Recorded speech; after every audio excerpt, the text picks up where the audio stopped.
আসসালামু আলাইকুম, ওয়েলকাম করছি রিয়াসাদ আজিম। ভিন্ন ধর্ম মতাদর্শের যারা শুনছেন সবার প্রতি আন্তরিক কৃতজ্ঞতা। যেই ট্যাগলাইন দেখছেন নির্বাচন নিয়ে, আসলে বাংলাদেশ ক্রিকেট বোর্ডের নির্বাচন নিয়ে আমি সবচেয়ে কম মনে হয় কন্টেন্ট বানাই।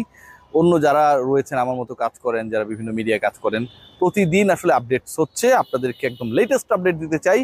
এবং এই কন্টেন্টে, ইলেকশন কেন্দ্রিক কন্টেন্টের সাথে মাঠের খেলার একটা নিউজ রয়েছে, সেটাও আপনাদের সাথে শেয়ার করতে চাই। একই সাথে আব্দুর রাজ্জাককে নিয়ে, বাংলাদেশ দলের নির্বাচকের ভূমিকায় যিনি ছিলেন, খুলনা বিভাগ থেকে তিনি এখন ডিরেক্টর হওয়ার পথে রয়েছেন, অলমোস্ট হয়ে গেছেন, তাকে নিয়ে আলোচনা করতে চাই। প্রথমেই আমিনুল ইসলাম বুলবুল, বাংলাদেশ ক্রিকেট বোর্ডের পরের 4 বছরের জন্য প্রেসিডেন্ট। আমিনুল ইসলাম বুলবুলকে নিয়ে যে ধরনের সংশয় ছিল, আলোচনা ছিল, ডিবেট ছিল, দ্বৈরথ ছিল, সব কিছুই ছিল হচ্ছে তামিম ভার্সেস বুলবুল। বুলবুল নাকি তামিম কে হবে বাংলাদেশ ক্রিকেট বোর্ডের প্রেসিডেন্ট। জনশ্রুতি রয়েছে যে বাংলাদেশ ন্যাশনালিস্ট পার্টির সমর্থন রয়েছে তামিম ইকবালের প্রতি, এবং এই মুহূর্তে বাংলাদেশ সরকারের গুরুত্বপূর্ণ জায়গায় আসীন ক্রীড়া উপদেষ্টা আসিফ মাহমুদ সজীব ভুঁইয়ার সমর্থন রয়েছে বুলবুলের প্রতি। এই যে দুটা গুরুত্বপূর্ণ শক্তিশালী বলয়, এই দুই বলয়ের মধ্যে যে ক্ল্যাশ, সেই ক্ল্যাশটা শেষ পর্যন্ত হচ্ছে না।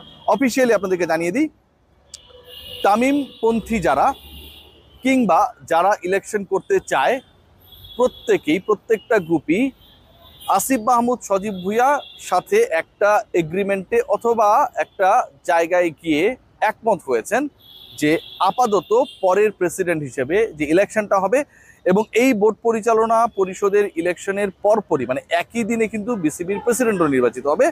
সেখানটায় আমিনুল ইসলাম বুলবুলকে নিয়ে তাদের কোনো ধরনের কনফিউশন নেই। আমিনুল ইসলাম বুলবুল যদি প্রেসিডেন্ট হয় তাদের কোনো আপত্তি নেই, এবং এই অনাপত্তির জায়গাটাকে স্বয়ং তামিম ইকবাল নিজে, যেই তামিম ইকবাল ইলেকশনে পরিবেশ নিয়ে প্রশ্ন তুলেছিলেন একটা সময়, তিনিও কনভিন্সড হয়েছেন যে আমিনুল ইসলাম বুলবুল যদি প্রেসিডেন্ট হন পরবর্তী 4 বছরের জন্য, বা পরের যে নির্বাচনটা হচ্ছে, আগে বোর্ড পরিচালক ইলেকশন অ্যান্ড দেন ডিরেক্টরসরা নির্ধারণ করবেন, নির্বাচিত করবেন সভাপতি কে হবে, সেখানটায় তামিম ইকবালের নিজেরও কোনো আপত্তি নেই। তো হিসাবটা দাঁড়িয়েছে যে ঢাকার ক্লাব ক্যাটাগরিতে আসলে কারা ইলেক্টেড হবেন, কারা প্যানেলভুক্ত, জেলা বিভাগ নিয়ে খুব বেশি আলোচনার সুযোগ নেই। এই ঢাকার হিসাব নিকাশটা ছাড়া বাংলাদেশ ক্রিকেট বোর্ডে ইলেকশন অলমোস্ট ডান।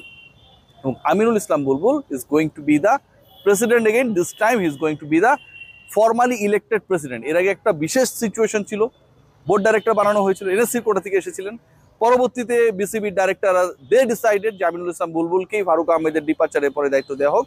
সো ওই জায়গাটায় এই মুহূর্তের যে সিচুয়েশন, আমিনুল ইসলাম বুলবুল আগামী 4 বছরের জন্য বাংলাদেশ ক্রিকেট বোর্ডের president, and it's now official. Seriously এটা এখন একটা অফিসিয়াল পর্যায়ে রয়েছে।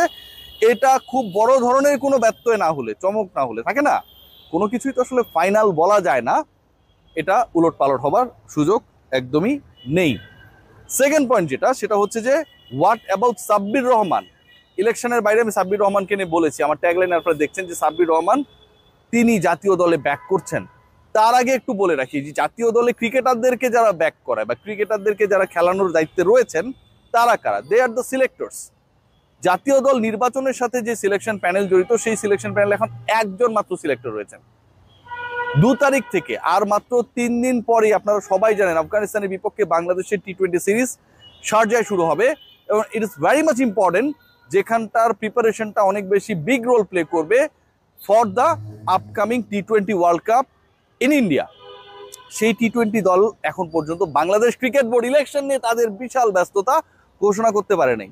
নির্বাচক আব্দুর রাজ্জাক দল নির্বাচনের চিন্তা বাদ দিয়ে আপাতত নির্বাচনে চলে গেছেন, এবং এটা আমার কাছে মনে হয়েছে কাইন্ড অফ হিপোক্রেসি। আপনি অবশ্যই বিসিবি ইলেকশন করেন, কোনো সমস্যা নেই, রাজ্জাক ভাইয়ের মতো কিংবদন্তিরা বাংলাদেশ ক্রিকেটে সার্ভ করবে, আমরা এটাই চাই। কিন্তু কেন আপনি যেদিন নমিনেশন তুললেন সেদিন পদত্যাগ করলেন? আপনার যদি এই চিন্তা থাকে যে আপনি বিসিবি ইলেকশন করবেন, ডিরেক্টর হবেন, আপনি অন্তত 1 মাস 2 মাস আগে পদত্যাগ করবেন। আপনি নতুন একজন সিলেক্টরকে দল নির্বাচনের সুযোগটা দিবেন। যেই বিসিবির নির্বাচন, সেই বিসিবি তো ক্রিকেট নিয়ে কর্মকাণ্ড পরিচালনা করে, অথচ ক্রিকেট দল এখন পর্যন্ত ঘোষিত হয়নি, রাজ্জাক ভাই ইলেকশনে দাঁড়ায় গেছে।